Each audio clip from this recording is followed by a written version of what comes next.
Derechos en Pugna. Conduce Gerardo Laveaga.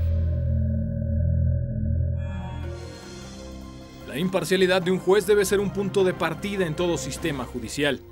Se espera que un juez haga justicia más allá de sus simpatías y antipatías, de sus preferencias y aversiones. La propia alegoría de la justicia consiste en una mujer con los ojos cubiertos por una venda. Pero, ¿es posible esta imparcialidad? ¿Puede un juez liberarse de sus temores y sus sueños, de sus creencias religiosas y sus valores íntimos a la hora de emitir una sentencia?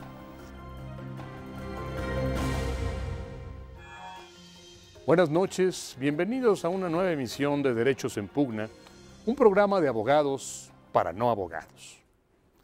Estaba leyendo este libro que publicó hace 3 años Richard Posner, que se llama How Judges Think, ¿cómo piensan los jueces? Y a raíz de la lectura de este libro, he invitado a 2 expertos en el pensamiento judicial para que le expliquen a nuestro auditorio cómo piensan los jueces. Pueden ser imparciales, pueden ser neutrales, qué se debe esperar y qué no se debe esperar de un juez. Esta noche nos acompaña Alberto Pérez Dayán, que es magistrado de circuito, una de las figuras más queridas dentro del Poder Judicial, estuvo en la terna para ser candidato a ministro de la Corte. Tus sentencias, Alberto, son comentadas por todas partes y nos sentimos muy contentos de que nos acompañes esta noche. Gracias. Y por otra parte, a Imer Flores, investigador, crítico, cáustico del Instituto de Investigaciones Jurídicas de la UNAM. Gracias por acompañarnos. No, muchas gracias, Imer. Déjenme empezar con una pregunta didáctica para empezar el tema de una manera más amable. Imagínate, Alberto, que estás en un restaurante comiendo y de repente ves cómo frente a ti llega un sujeto que le vacía la pistola a otro y le dice, te mato porque te aborrezco. Al día siguiente lo detienen, se lo llevan y al día siguiente llega a tu tribunal, a un juzgado donde tú eres juez. Pero el MP no presenta buenas pruebas y el sujeto dice, yo no fui. Tú lo viste, tú escuchaste. Tú sabes perfectamente que el sujeto es culpable, pero eres un juez de legalidad. Eres un juez y se espera que seas neutral, que seas imparcial y que apliques la ley. ¿Qué haces con ese sujeto? Desde luego que las actuaciones procesales son fundamentales en el sustento de una sentencia. Y en este caso tan particular tenemos a un juez que a su vez resulta testigo de los hechos de los cuales tendrá que hacerse un pronunciamiento.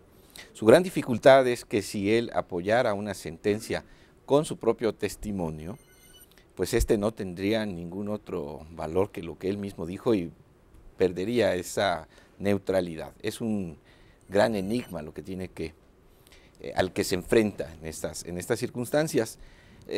Si el caudal procesal es insuficiente, no podría justificar una sentencia condenatoria a pesar de que conoció algo.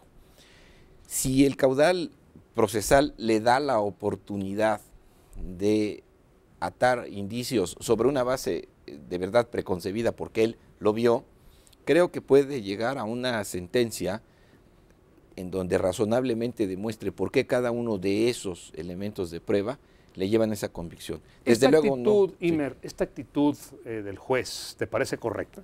Pues mira, yo creo que coincido en una parte, en el sentido de que tendremos que distinguir entre un juez o un justiciero que tiene que hacer justicia y la imagen de un juez que es un juzgador, que tiene que actuar conforme a derecho, administra justicia conforme a las reglas del juego. Entonces yo coincido en el sentir de que tiene un actuar un tanto limitado dentro de un margen de lo actuado y, como bien dice el magistrado, partiendo de la idea que tiene, él sabe que algo más falta, como que entonces quizás él pudiera generar esa prueba o buscar que eso sirviera de inicio para generar alguna prueba, pero siento que ahí ya se estaría dejando de ser juez como juzgador y se estaría pasando a un juez justiciero, ¿no? John Henry Merriman, el autor de este famoso libro que se llama La tradición jurídica, dice que, que hay muchos tipos de jueces. Se distinguen 2, el del sistema del common law, de Inglaterra, de Australia, de Estados Unidos, y el sistema romano canónico.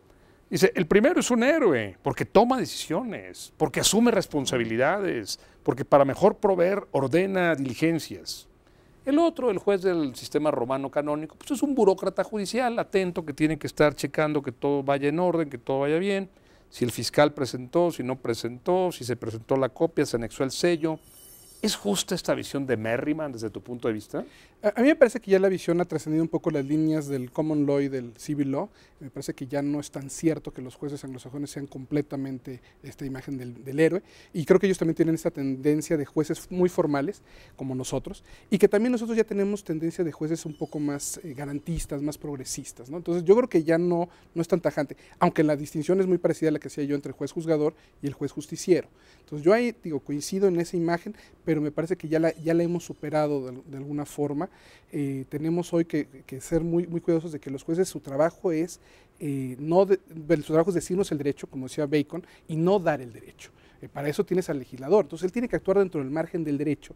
Ahora bien, si nosotros tuviéramos unos juzgados ya no de legalidad, sino fueran juzgados como de equidad, pues bueno, tienes ese margen de maniobra. Entonces ahí entra la posibilidad, por ejemplo, de los jueces de constitucionalidad, donde el juez de constitucionalidad tendría un margen más amplio de maniobra, porque está en juego la Constitución, está en juego todo el sistema constitucional, y diría yo, ya no nada más es la Constitución en sí, sino todo el sistema como conjunto que deriva de esa Constitución. Y sin embargo, la ley dice que el juez mexicano, tiene que tomar las diligencias necesarias para mejor proveer. ¿Qué significa eso, Alberto? Mejor proveer, meterse al asunto, pedir más pruebas, hablar con el MP. ¿Qué significa mejor proveer? El juez es el conductor del juicio y en esa medida él tiene que hacer acopio del acervo necesario para informar y dictar esta sentencia que defina una situación dada. Desde luego que para mejor proveer, el juez habrá de hacerse llegar todas aquellas cuestiones procesales y de prueba que resulten necesarias para informar su criterio. Ponos un ejemplo. Un ejemplo que tú hayas vivido en que hayas mejor proveído. En ocasiones, tratándose de responsabilidad médica, por ejemplo, las periciales son altamente técnicas y no son temas a los que el juez puede acceder con tanta facilidad.